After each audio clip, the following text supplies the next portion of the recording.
सुप्रभात. सज्जन श्रोते, चिंतक, वाचक, पाठक, साधक हो. 23/4/2003 रोजी पडलेलं 26वं पाऊल. शीर्षक आहे उदासीनता हीच ब्रह्माची उंची. उदासीनता हीच ब्रह्माची उंची. आता निरूपण सुरू करूया. 4 पद्योळी आहेत. मार्गी चालताना ऋतती तीक्ष्ण काटे, पाय ठेचाळती बहुत दगड गोटे, जन मारिताती पाठीवरी सोटे, म्हणवीच दास परी देवा तू दास. अज्ञाताच्या शोधात जो असतो त्याची व्यावहारिक जीवनात सकृत दर्शनी विटंबना होते. म्हणजे असे की सत्य दर्शन होईपर्यंत असा जो साधक असतो त्याला अनंत विघ्ने ग्रासतात. सर्व कल्पना, भ्रम, समजुती, चाकोरी, प्रणाली, संस्कार यांना परिपूर्ण नकार असा शोधक देत असतो. खरे तर त्याला लागलेली सत्याची आस आणि आचच हे सारे घडवीत असते. मात्र प्रथम त्याला म्हणजे साधकाला असे वाटते की या सत्य मार्गात तो असल्यानेच हे सारे घडत आहे. या मार्गावर पाय रक्तंबाळ करणारे तीक्ष्ण काटे आणि उबडदोबड दगड धोंडे असतात की जे तापलेल्या उन्हामुळे तापतात आणि चालणाऱ्याला चटके देतात. सर्व परिचित लोक अशा माणसाला दूर लोटतात. आपल्या विषारी वाघ बाणाने त्याला हैराण करतात. तो सत्याला, अज्ञाताला, दैवी संपन्नता युक्त अशा ब्रह्माला आपलेसे करू पाहत असतो. मात्र अशा वेळी नाही त्याचे आपले असे म्हणावेत असे नातेवाईक, परिचित त्याला कौतुकाने, प्रेमाने वागवीत आणि ते परब्रह्म सुद्धा जे उदास किंवा उच्चासनी विराजमान झालेले असते त्याच्याकडे लक्ष पुरवण्याची तसदी घेत. म्हणून म्हटले आहे, मार्गी चालताना ऋतती तीक्ष्ण काटे, पाय ठेचाळती बहुत दगड ओटे, जन मारिताती पाठीवरी सोटे, म्हणून तुझा दास परी देवा तू दास. अशा त्या उदासीन परब्रह्माकडे जाणाऱ्याच्या वाटेला असं येत असतं. असे का होते? जे होते ते नेमके होत असते तरी काय, यासाठी परब्रह्म उदास असते म्हणजे काय ते नीट पाहता आले पाहिजे. सारे विश्व त्रिमिती त्रिपुटी यांचे बनले आहे. हेतूमुळे प्रथम ज्ञाता आणि त्याच्या अनुषंगाने ज्ञेय ज्ञान तयार होते. याच पद्धतीने द्रष्टादृश्य दर्शन होत असते. कर्ता कर्म क्रिया सुद्धा याच तऱ्हेने जन्मतात. हेतू अनंत असतात त्यामुळे त्रिपुटी किंवा त्रिमिती अनंत असतात. हेतूंच्या कमी जास्त हिंदोळ्यांमुळे व त्यांच्या संमिश्रतेमुळे त्रिमिती सुद्धा एकमेकात गुंतलेल्या संमिश्र असतात. मात्र प्रत्येक ठिकाणी कोणती ना कोणती क्रिया होत असल्याने आपण या साऱ्या त्रिपुटींना मिळून एक ठोस असे संबोधन करू शकतो. ते म्हणजे कर्ता कर्म क्रिया. ही मुख्य त्रिमिती. कधी कर्त्याला ज्ञाता द्रष्टा म्हटले जाईल, कधी कर्माला ज्ञेय दृश्य म्हटले जाईल, तर कधी क्रियेला ज्ञान दर्शन म्हटले जाईल. काळ अनंत अखंड आहे, अवकाश सुद्धा अनंत अखंड आहे. मात्र या अनंत अखंड काळ आणि अवकाशाला, इन्फिनिट टाइम अँड स्पेस, तर त्याने मर्यादित बनवून त्याचे काल आज उद्या असे भाग पाडले. असे का झाले? उघड आहे. अखंड अशा ब्रह्मातून अनंत हेतू तयार होत असतात. त्या हेतूंचे अनंत कर्ते तयार होतात. त्यांची अनंत कर्मे आणि अर्थात त्यापासून अनंत क्रिया असे हे चक्र आहे. असे अखंडाचे खंडित तत्व एकाचे बहुरूपत्व, हीच तर विश्वनिर्मिती.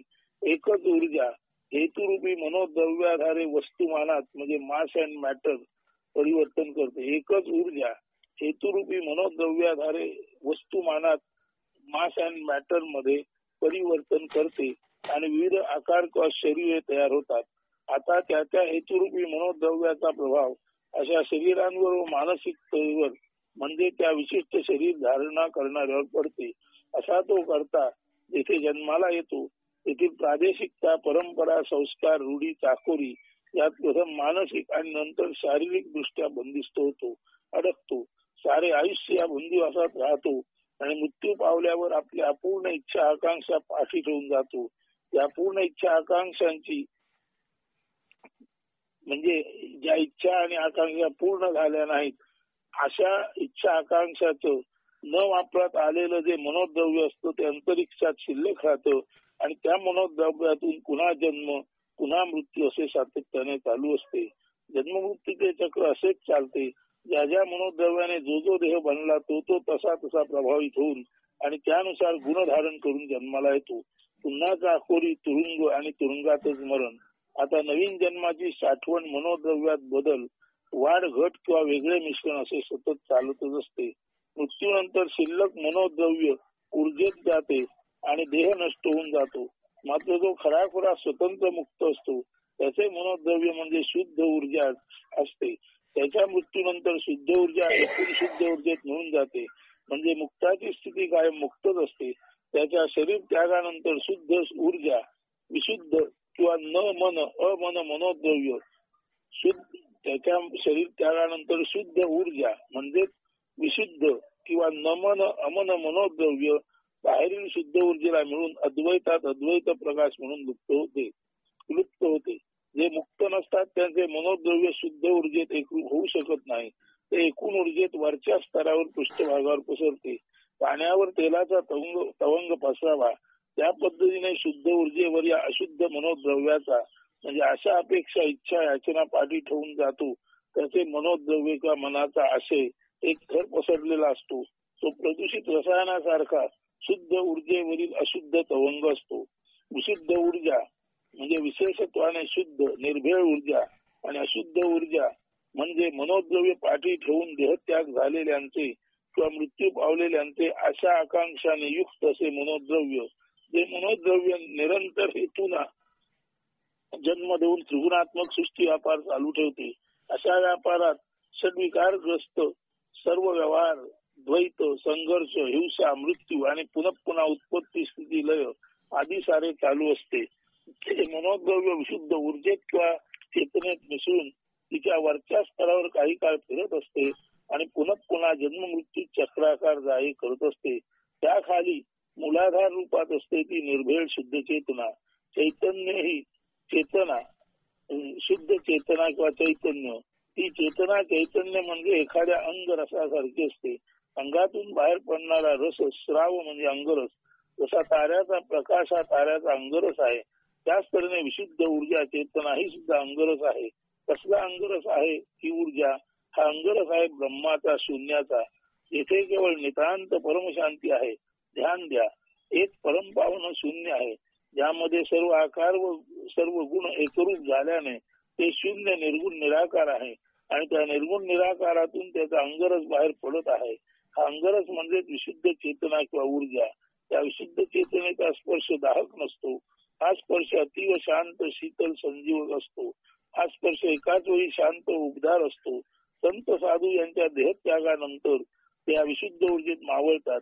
म्हणजे असे की देह राख होऊन नष्ट होऊन वस्तुमानात जातो आणि त्यांचे मनोद्रव्य असे खरे तर काही शिल्लकच नसते.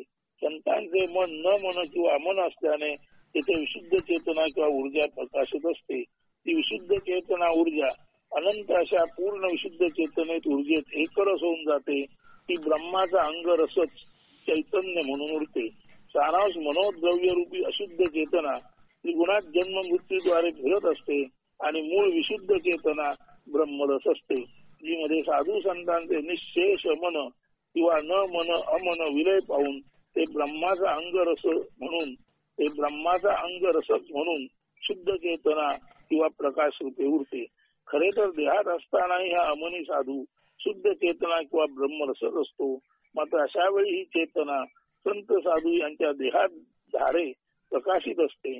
त्यांच्या देहत्यागानंतर ती ब्रह्म शरीराद्वारे म्हणजे ब्रह्माधारे प्रकाशते. आता प्रश्न एकच उरला की सृष्टीत प्रथम जीव का निर्माण झाला? त्याचे कारण मागच्या निरूपणात आले आहे. अमर्यादित परब्रह्मालाही व्यक्ततेशिवाय स्वरूप पाहता येत नाही. ते स्वरूप पाहण्यासाठी सृष्टीतील पहिल्या जीवाची निर्मिती झाली. नंतर या जीवातून जीव या प्रकारे उत्क्रांतीद्वारे पशु पक्षी मानव निर्माण झाले. त्यातील संत साधू यांच्या विशुद्ध मनात स्वच्छ पारदर्शक मनोरूपी आरशात परब्रह्माला आपले मूळ विशुद्ध मोहक रूप पाहता आले किंवा पाहता येऊ लागले आणि उरलेल्या षड्विकारग्रस्त मानवात परब्रह्माला जरी त्याचे मूळ कैवल्य रूप शांतरूप पाहता आले नाही तरी त्या परब्रह्माने त्या साऱ्यांनाही या निमित्ताने सातत्यपूर्ण शुद्धी प्रक्रियेत सहभागी होण्याची संधी दिली आहे. त्या संधीचा लाभ उठवून तेही म्हणजे जे अद्याप संत झाले नाहीत तेही संत होऊ शकतात. त्यामुळे कैवल्य आपले रूप त्यांच्यात पाहू शकते आणि त्यांनाही आपल्यात कैवल्य पाहता येते. म्हणजे शिव स्वतःला पाहण्यासाठी जीव निर्माण करतो आणि जीव अमन नमन झाला की शिवाला त्याचे रूप जीवात पाहता येते. शिव जीवात स्वरूप पाहतो आणि त्याच वेळी जीव सुद्धा तेथे म्हणजे त्याच्यात उमटलेले शिवरूप पाहतो. साधू संत हा असा विस्मयकारी आरसा आहे की ज्यामध्ये परब्रह्म आपले रूप पाहते. इतकेच नव्हे तर साधू संत सुद्धा या त्यांच्याच आरशात शिवरूप पाहतात. विशेष म्हणजे स्वरूपही पाहतात. तेथे शिवाला आपण जीवच, तेथे शिवाला आपण जीवच आणि जीवाला आपण शिवच आहोत हे खरे तर अभेदाने कळते. साधू संत रूपी आरशात शिव व जीव हे अद्वैतच असते. असे हे अद्वैत हेच तर साधू संतांचे मूळ रूप किंवा स्वरूप. हा आरसा असा आहे की त्यात परमेश्वरच आपली रूपे, हा आरसा असा आहे की म्हणजे संतांचा आरसा असा आहे की त्यात परमेश्वरच आपले रूप पाहतो असे नव्हे तर आरसाही हे साधू संत सुद्धा आपले रूप पाहतात. आरसा आपलेही आरसपाणी रूप पाहतो. म्हणजे संत रूपी आरशात परमेश्वर आपले ब्रह्मरूप पाहतो. इतकंच नव्हे तर साधू संत आपल्याच आरशात आपले आरसपाणी स्वच्छ निष्कपट निर्मल आणि ज्याला आपण म्हणतो पारदर्शक असे रूप पाहतो. हाच इतर आरशातील आणि न मनी अमनी संत साधू यांच्या आरसारूपी वा साधू रूपी आरशातील मूळ फरक. म्हणजे परब्रह्माने आपले स्वरूप पाहण्यासाठी जी प्रक्रिया चलित केली त्यातून जीव, त्यानंतर जीवातून जीव अशा पद्धतीने पशु पक्षी मानव जन्मले. या मानवाला षड्विकार ग्रस्तीतून जात जात साधू होण्याची संधी मिळाली. त्यामुळे या साधू रूपी शुद्ध म्हणे आरशात शिव व जीव एकच असल्याचे एकाच वेळी परमेश्वराला आणि आरशालाही म्हणजे साधूलाही पाहता आले. म्हणून साधूच्या आरशात शिवाला आपण जीव आहोत आणि जीवालाही आपल्याच स्वरूपामध्ये आपण जीव नसून शिव आहोत. खरे तर साधूरूपी आरशात जीव आणि शिव हे एकरूपतेने शिवाला आणि जीवाला म्हणजे साधूलाही पाहता येऊ लागले. हीच ती परमेश्वर व साधू यांच्यातील मीतूपणाची झालेली बोलवण.